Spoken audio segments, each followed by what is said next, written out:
Welcome into the Cougar Cast here at the Kokomo Post Sports. I am your host, Jay Stevens, and this is the place to get all the information on what's going on inside the athletic department at IU Kokomo. And joining us once again at the top of the show is Grant Patterson. He is the Sports Information Coordinator at IUK. Grant, welcome back to the show. Good to be back here, Jay, after a vacation by my partner.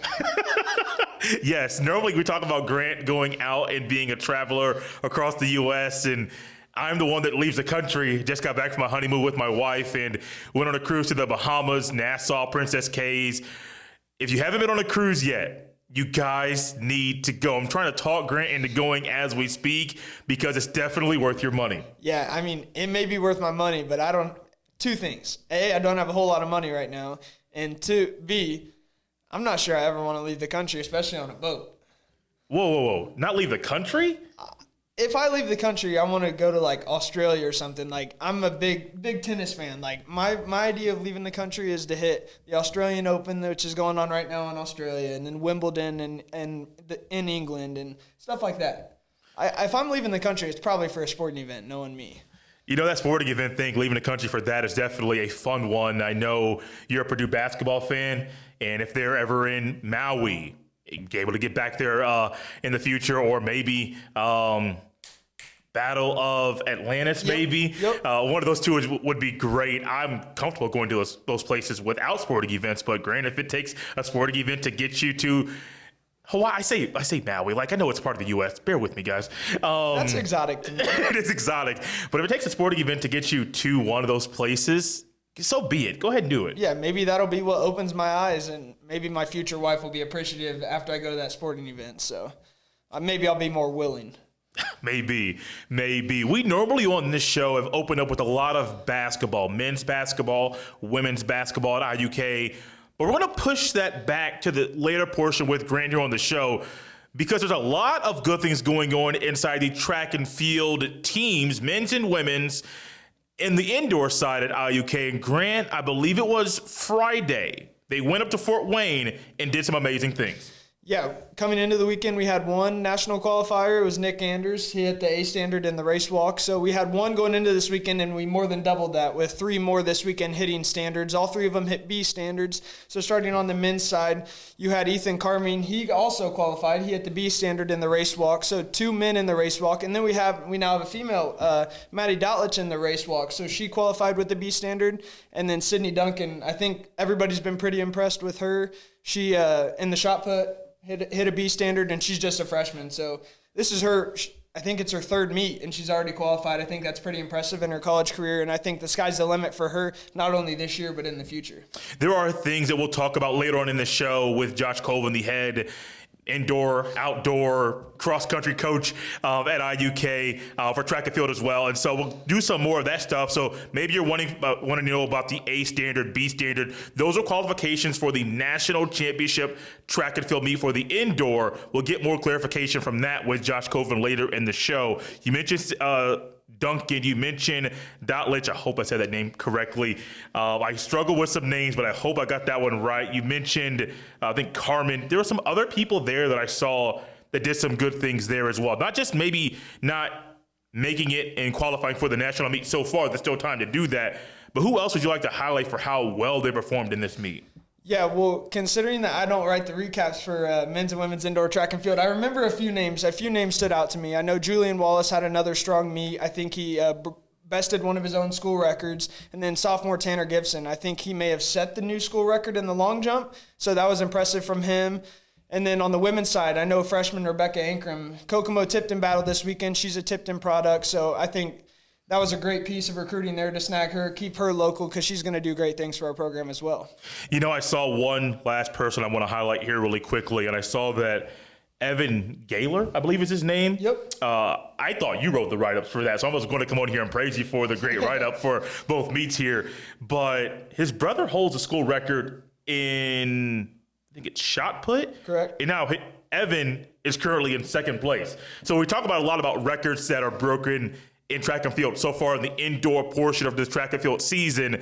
I'm going to be curious to see, not maybe that his brother Evan qualifies for the Nationals at some point in time. But if he finds a way to break his brother's record at IUK, I'm here for stuff like that, sibling rivalry. So if it happens, we're going to talk about it here on the show. Yeah, I think it would be pretty dang cool, and I think Evan would say so himself. Grant would even probably say so himself. But first off, give a little credit to Nolan Talley. He's doing a lot for our athletic department. He's helping out with the sprints. He's also an athlete himself, and then he's writing some articles for me, so appreciate all of his help. But back to this. I mean, Grant Gaylor is the first ever national champion. I think the only national champion in school history, any athletic program. So we're fortunate to have Grant on staff now that he's graduated, and I'm sure even though he wants that record, he'd rather have no one break it than his own brother. And to see that, and I'm pretty sure Evan's been battling a good amount of injuries in his young career, so to see him come out and do that early on this season we're early on in the indoor season, let alone the outdoor season coming along. So it's impressive to see that, and hopefully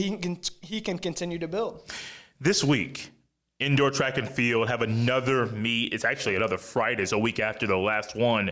Where are they going? They're going to Olivet Nazarene, so it's in Bourbonnois, Illinois. Pretty sure I'm pronouncing that correctly. Whoa, say that one more time. Bourbonnois. I am so impressed, guys. I was trying to say this in my head earlier, couldn't get it done. But Brant, wow, here we are. I'm trying to make fun of him and have a little bit of fun, and getting a little tongue-tied. But no, I'm really impressed that you got that, made it come out so smoothly. I mean, I'm pretty, that came out smoothly, yes, but that also could be the wrong pronunciation. I know it's spelled bourbon and then N-A-I-S afterwards. I don't think it's Bourbonnais, but it could be. It's got to be either Bourbonnais or Bourbonnois. But yeah, Olivet Nazarene, they're a Crossroads program, I believe.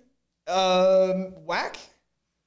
Okay, yeah, Chicagoland, CCAC. Yep, so they're in the Chicagoland Conference in the middle of the Midwest. Mm-hmm. But yeah, they're good at what they do in most every athletic program. I'm sure they have a beautiful facility to compete in, so it'll be another opportunity to build. I'm sure that we'll take a full team considering we did last week, so I'm excited to see what happens from this week. We normally go men first, Grant, when it comes to basketball, but men got to wait a little bit because the women's basketball team has won 2 games in a row. Yeah, they're on a roll, man. It's been fun to watch. 2 home games back-to-back. So to get those wins in front of the home crowd definitely played a role in it. But to get 2 wins back-to-back, second time this season, we've got a 2-game win streak, and we're right in the thick of conference play. Still have a good chunk of conference games left. So we're not out of the tournament race yet to compete in the River States Conference tournament. So I think there's a good chance that if we can continue to stack W's after a tough road trip, they're about to go on a 3-game road trip. So it'll be tough, but you'd rather go into this road trip 2-0 in your last 2 games instead of 0-2. So I think this bright future. You know, the last time we were together, I remember asking Grant and talking about the women's basketball team and asking him and saying, do you think they could or they're close, I know he thinks they can, are they close to getting some of that early season magic and having it happen in the middle of the season to get back and get a winning streak started? And his answer, I won't say it word for word because my memory doesn't work that well, but he said yes. And that was before they played Alice Lloyd, beat them by 10. They played West Virginia Tech, won that game 67-50. I don't know if Grant was looking into the future, but what he said actually came true. Yeah, this stands true for both sides of our conference, in my opinion, and not just basketball, a lot of sports, but teams in our conference are getting a lot better athletic program-wise, and I think that's the case with our conference in basketball for sure. And you got 2 games against Alice Lloyd, 2 winnable games, Alice Lloyd and West Virginia Tech. So to take care of business at home, I really think interim coach Lisa Pfluger and Rachel Aaron, I think they're getting to know these girls better and their skill sets, learning what works and what doesn't work best with the lineup, who needs more playing time, who needs what. And I think it's really starting to show. I mean, what proves that better than 2 back-to-back wins at home? And now they'll go on the road this week, 2 tough games this week, pretty far away from home, and then another game next week on the road. So the stretch gets tougher, but I mean, as I just said, I have the utmost confidence in not only the girls, some of our senior leaders that we have on the team, and they're really stepping up. I know Anna Kaiser had a 10-point, 15-rebound performance Saturday. That's a career high for her, and she's been here 4 years, I think coming back for a 5th year. So 15 rebounds in a game. I don't care who you are. That sounds a lot like Max Newman on the men's side, but It's super impressive. And then Olivia Dowden, I think we can say the same thing about her. She's kind of shouldered the scoring load for us, and that's been much needed. And she's so long and lanky, she's able to defend a lot easier. It comes a lot easier to her than others, but it looks so seamless, her defense does, and I've been excited to watch them play, continue. Maybe they'll build on the win streak Thursday at Shawnee State. Grant mentioned a couple young ladies Olivia Dowden had 11 points against West Virginia Tech, and then Anna Kaiser, 10 points, 15 rebounds, also against West Virginia Tech. But I can't go any further without realizing there were 4 players in double digits that game. Aliyah Chapman and then Cameron Rector. Chapman had 12 points. Rector had 10. I could go to the game earlier against Alice Lloyd where they had the 10-point win. Maybe people didn't get double digits in points, but sometimes they got 8, 9 rebounds. Women are finding, you talk about the coach, the interim coach, and the coaches there, but also this point in the year, you're kind of figuring out, hey, we know what we can do. Right. Let's do it well, and let's do it consistently. 4 players in double digits against West Virginia Tech. Alice Lloyd, I got numerous young ladies written down on my paper for things they've done that showed up in the box score. And I believe, and I'm also hoping, and I think Grant is doing the same thing, that over the next few weeks, more of this success they're having right now, they have it down the road. Yeah, I completely agree with you, Jay. And we touched on some of the seniors in Kaiser and Dowden, but we've also had some freshmen and some younger girls playing some big minutes. And Cam Rector, I know I go back to the Alice Lloyd game. That was a pretty close game throughout much of it. And I think there was a point, I think it was in the first half, but Rector, she hasn't necessarily scored a lot, but when she came back from injury, she's been the key cog at the point guard position. So she's been playing a lot of minutes, and she scored 7 straight points. So getting scoring and from different girls, different women on the team, that'll only help as the season goes on, because you can't just rely on the same couple of girls all year. And then back to the upperclassmen, Aliyah Chapman, a transfer from Marion University in Scylla, she got her first start of the season, I believe, Saturday, and she led the team in scoring with 12 points. So it just speaks, we're starting to see some scoring depth from our team, and I think that not only speaks to the coaching staff learning what's helping, but the camaraderie of the girls is definitely growing. Guys, I mentioned the women against West Virginia Tech. There were 4 players in double-digit scoring.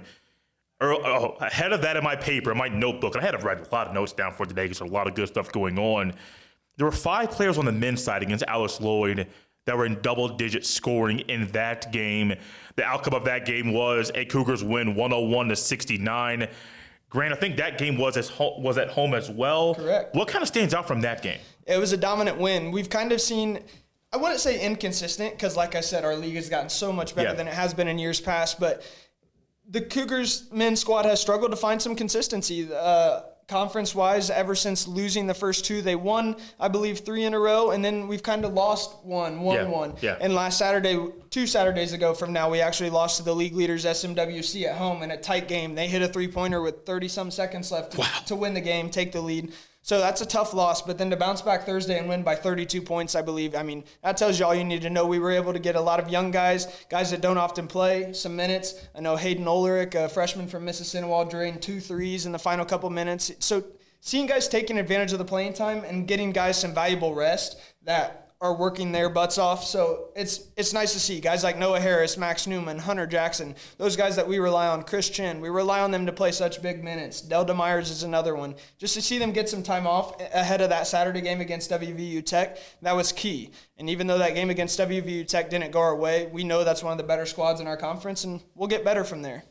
Grant, I understand the games this week aren't at home. I believe there's one Thursday at Shawnee State. Correct. One Saturday at Point Park. Mm-hmm. Both games, I believe, are doubleheaders for men and women. So I got that part right. Yep.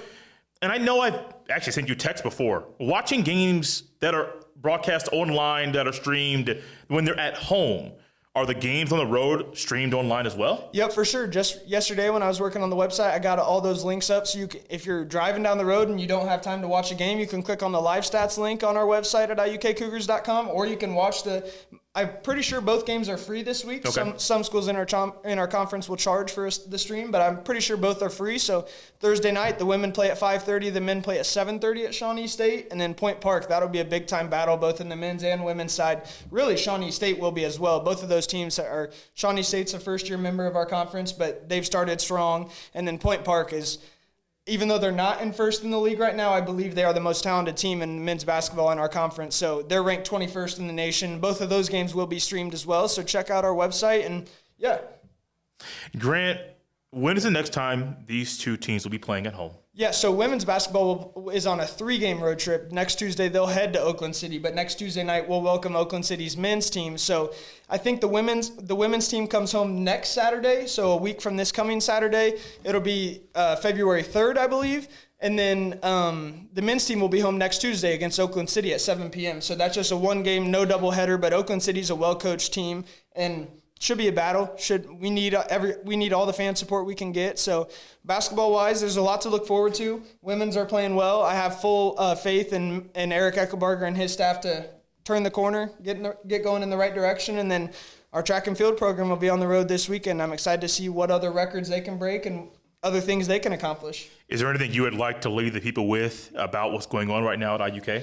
I just say make sure that you keep up to date with IUKCougars.com. We write pretty much an article for every single sporting event, so even if you miss the game, you can check out what happened. Pretty much, I like to do a play-by-play type recap. So if there was a big play in the men's game, I'm going to have those scoring runs, stuff like that. And then as I mentioned earlier, Nolan Talley does a great job writing other articles for me. He does a good job working with Coach Josh Colvin, who you'll hear from in a second, to perfectly recap and give everybody credit for the things they accomplish in the track and field events. So, yeah, keep an eye on IUKCougars.com for me. Speaking of Josh Colvin, he's coming up next after the break to talk about the amazing things going on the indoor track and field teams, the men's and women's, and some players that have qualified for the national tournament. As the Cougar Cast rolls on, I'd like to welcome into the show the head men's and women's indoor and outdoor track and field coach who also coaches cross country at IUK as well. It's Josh Colvin. Josh, welcome back to the show. Hey, thanks for having me. Excited to be here. Excited to talk about IU Kokomo Athletics and obviously specifically about track and field. Some of you might remember Coach Colvin from last year. Literally in the fall, he came in talking about cross country and some of the amazing things the cross country team was doing in that season. It's almost like you just coach winners and people that are successful, because right now and the recaps we read in the indoor track and field season, not just the records that are being broken, but first, second place, third place finishes in these meets. You're doing a good job with this portion of the year as well. Thank you. And, that obviously comes having phenomenal student athletes on your team and phenomenal coaches. So I do got to give a shout out to Coach Jordan Fivecoat. He's my associate head coach. Coach Grant Gaylor, who's our throws coach. And then Coach Talley, who Grant has mentioned. He's the sprints, jumps, hurdles coach. And they all do a phenomenal job. And I'm lucky to have those assistants going along in this journey with me. And they're just phenomenal with what they do. And Nolan is kind of the Pete Rose player manager role right now. Where he is actually still an athlete. He's a senior in his last semester here, and he's competing, but he's also in that coaching role for us. And our athletes love what he does, and he's very knowledgeable. And if anybody out there listening, we're trying to keep him on for at least next year and maybe into the future. Got to jump through some hoops, but hopefully he's going to graduate, and we're hoping to keep him around because he does such a phenomenal job with our athletes along with my other assistant coaches. Coach, one thing that I love when I read these recaps about what's going on in the indoor track and field meets, there's not just people that are winning their particular meet, 60 meter or the race walk or things like that. People are qualifying for the national meet, which is right around the corner. Before I go any further, I would like to hear about who has qualified so far for the national meet.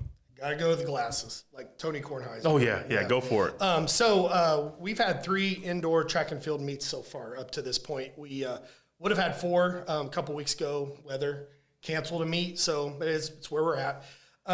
In December, one of our race walkers, Nick Anders, so he was a 3,000 meter race walk.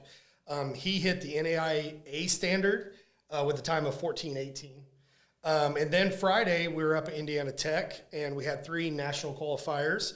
Sydney Duncan in the women's shot put, she threw for 13.27 meters and hit the NAIB standard. Maddie Dotlich, a 3,000 meter race walk, hit the NAIB standard with a 17:40 time. And then Ethan Carmine on the men's side hit the 3,000 meter race walk of 15:26, also hitting the NAIB standard. So we've had 4 so far, and we've kind of been looking at it, and we believe that potentially we could have 5 more to qualify if everybody does what we think they can do, or more. More. But yeah, I think we have about 5 more that are kind of close, maybe, and and could get there, but hopefully even more than that. Coach, I've heard and I've read A standard, B standard. Could you kind of just dive into the two standards and what kind of separates the two? Sure. Yeah. So it's a little complicated. Yeah. I wish it was a little bit more of a black and white thing, but it's not. So in the NAIA for indoor and outdoor track and field, each event has a B standard and an A standard. For running events, it's going to be a time standard. For like a throwing event, or a jump, a horizontal jump, it's going to be a distance standard. And then for vertical jumps, high jump, pole vault, it's going to be a height standard. The B standard of the two is the easier to achieve. Okay. Now it's not easy because this is a national championship meet. Yes. So they don't make it easy. So when we have people hitting these standards, they are doing a phenomenal job. But the B standard is the easier of the two to attain. The only issue is that as an NAIA member, we can only enter 3 B standard events per gender at the national championships. So as an example. So you said events, not individuals. Correct. So basically, one person could qualify for 2 events, and you got to decide, is it 2 events, one person, or one person, one, like kind of just figure out how things go. It could be one person, but it's 2 events, Yeah. regardless. So if I end up having 4 men hit B standard, somebody's got to stay home, Yeah. unfortunately. And the way we've decided that as a team, if that ever happens, and up to this point, it hasn't happened, but we're going to get there someday. We're getting close. We just said, the 3 events that are the highest rated nationally, and I think that's fair. So we could have 3 people hit B standards to go, or you could have 2 people in 3 events. Now, if you hit A standard, you go automatically. Now, the A standard is the toughest one to hit, and like Nick Anders hit the A standard in the race walk, he's going. No questions asked. We could have 20 or 30 A standard athletes that would go. So that kind of explains it a little bit. But we like this process. We've talked about it on a national level of going away from those standards and just doing like the top 24 in the nation in each event qualify for nationals. That's kind of what the NCAA does to a point. But this allows for a little bit more participation usually, and it's a little bit more drama, I think, with it. So we actually, at our national coaching convention, we voted down the top 24 and to remain at the A and B standards.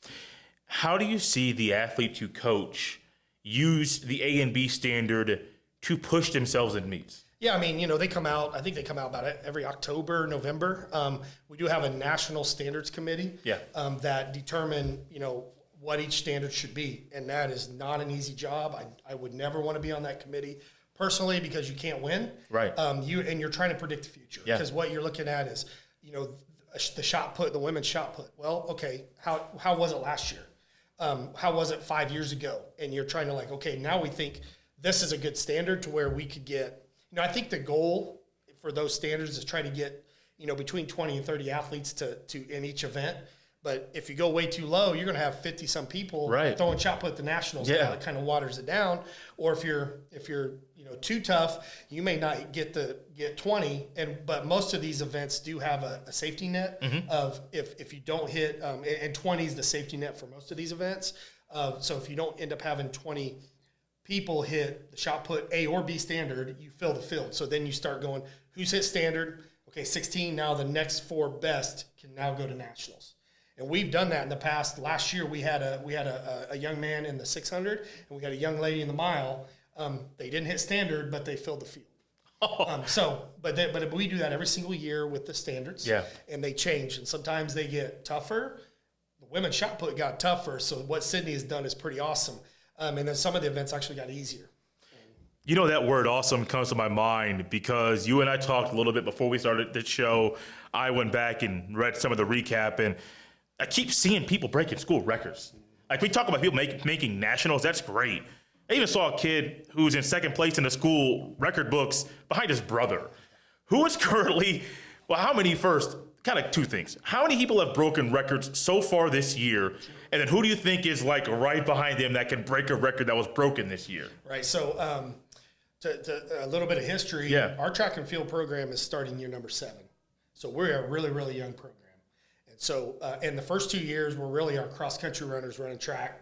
And then we lost a COVID year. So in reality, we've only had, this is like our third year of really kind of having more of a well-rounded team. So, I mean, last year we competed in a couple of events for the first time, and so we're going to break records. My coach Five Coat and I last year on our record board between men's and women's cross country, men's and women's indoor and outdoor track and field, we had to change the record board 81 times. Oh my goodness! So it's going to level off eventually, right? Yeah. But in the last 3 meets of indoor that we've had 12 event records broken. But gotta go to the glasses here. Go for it. The men's long jump in the last 3 meets, that record has actually been broken 4 times by 3 different people. So currently Tanner Gibson holds that long jump record. The women's high jump, Becca Ankrum from Tipton, she broke a record from last year, so that was awesome for her. Julian Wallace is a Kokomo product, and he's the triple jump record holder. Paige Brooks from Yorktown, she's the 400-meter record holder. Braden Vaught from Huntington North, the 400-meter men's record holder. Gabe Wedmore from Madison Grant is currently the men's weight throw record holder. And Sydney Duncan is the women's weight throw record holder, and she's broken that twice. And she's currently the shot put record holder, but that's been broken 3 times already by 3 different women. And then Braden Biddle from Miss Sinawal, men's pole vault record. And then Hayden Nelson from Miss Sinawal has broken the men's 60 and 200 records twice in the last. So we have that's 12 events, but we've had to change that record board already 4 times in the long jump. And I think, and I know you meant we mentioned Evan Gaylor. Yeah. His brother is our throws coach, Grant, and Grant is, we say it a lot, and I'm very proud of it, is our national champion in the shot put outdoor and the national runner-up indoor. And so Evan is got a big task ahead of him to try to get to Grant's shot put record. And so, but Grant never threw weight when he was here because we just started throws his senior year. So Grant only have 1 year of actually throwing, becomes a national champion. And so, the weight throw, I think, could be, I know Gabe currently has it, but like Evan has a shot at that. We have our female distance runner who qualified for nationals in cross country. I think she's got a good chance, maybe the 3K, 5K here indoor. I think Sydney could break, the school record. Her second throw at Tech the other day, she vectored out, which means she threw out of bounds. If it would have been inbound, she would have hit A standard. Wow. So it's just and then the weight, and we have 2 other girls pushing her, so they could get there as well. And then she, the same thing with the weight and the women. Braden Biddle can jump B standard in practice for pole vault. He hasn't done it in a meet yet, and I think hopefully we'll get him there. So, and there's definitely others that have that opportunity. I think the men's mile is really, really close. Like we had less than a second. Bryce Jennings was less than a second from breaking that record from last year at Tech on Friday. So he's right there. And so I think a lot of those distance, especially on the men's side, have a good shot at going down with the current men distance runners we have on the team. And then, of course, those race walk records. Maddie Dotlich is B standard. She still doesn't have the school record. So in the race walk, so she's going for that.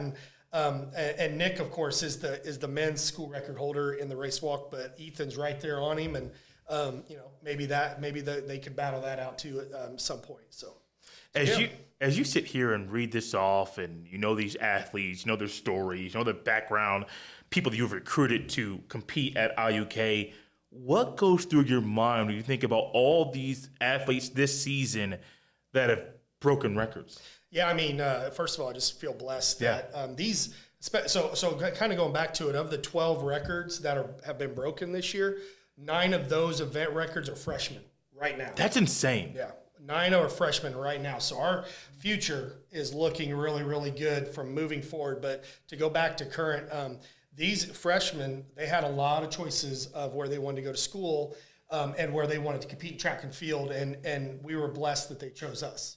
Sydney Duncan has famously said that she wasn't even looking forward to coming on her visit on her recruiting trip. her and her mom was kind of like, this is just a waste of time.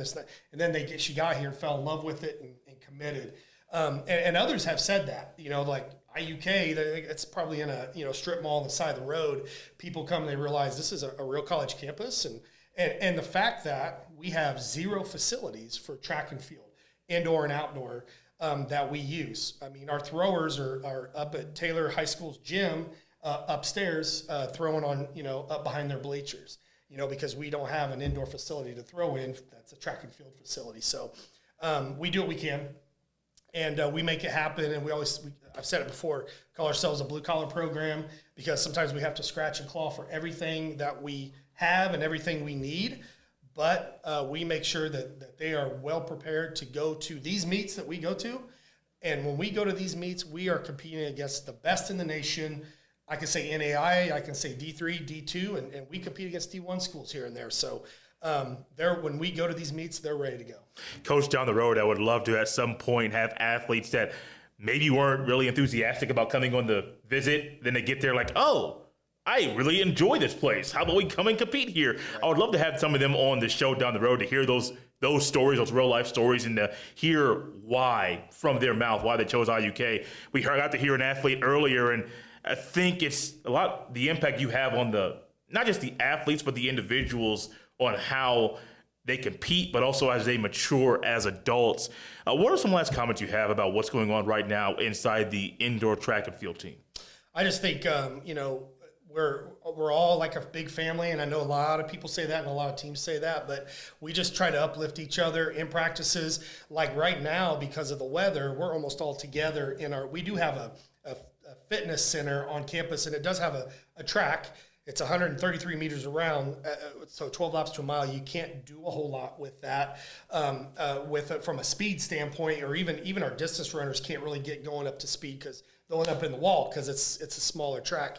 And then we have all the ellipticals and we have the treadmills, but we're all together right now inside that fitness center for the most part. So people are cheering for each other, encouraging each other, and they're uplifting each other. And so, we go to meets and if somebody's competing, and we encourage, like, if you're not preparing for your event, you're not warming up or cooling down, then you need to be up cheering for our athletes at the different areas. And so we encourage that, and I think our athletes do a really good job with that, and they understand that, we always kind of say the Coug way. This is the Coug way of how we do things, and we just want to show off our pride because we go up to some of these places and these meets that have had, track and field programs for decades. The schools we compete against recruited my old butt back in the day. You know what I mean? And so they've had track and field forever, and then we're just kind of the new guys on the block, and we're making waves, and we're getting a lot of good compliments from other coaches, and I really appreciate that. The best thing I ever hear from coaches from other schools is how they compliment how well we're doing, and just really great kids that we have. And I couldn't get a better compliment from any other way. I'd like to thank Coach Josh Colvin for coming on the show here on the Cougar Cast. He is the indoor track and field men's and women's coach, and also coaches cross country for men and women as well at IUK. I'd also like to thank once again Grant Patterson, the sports information coordinator, coming on the show as well. This has been the Cougar Cast. We'll see you next time.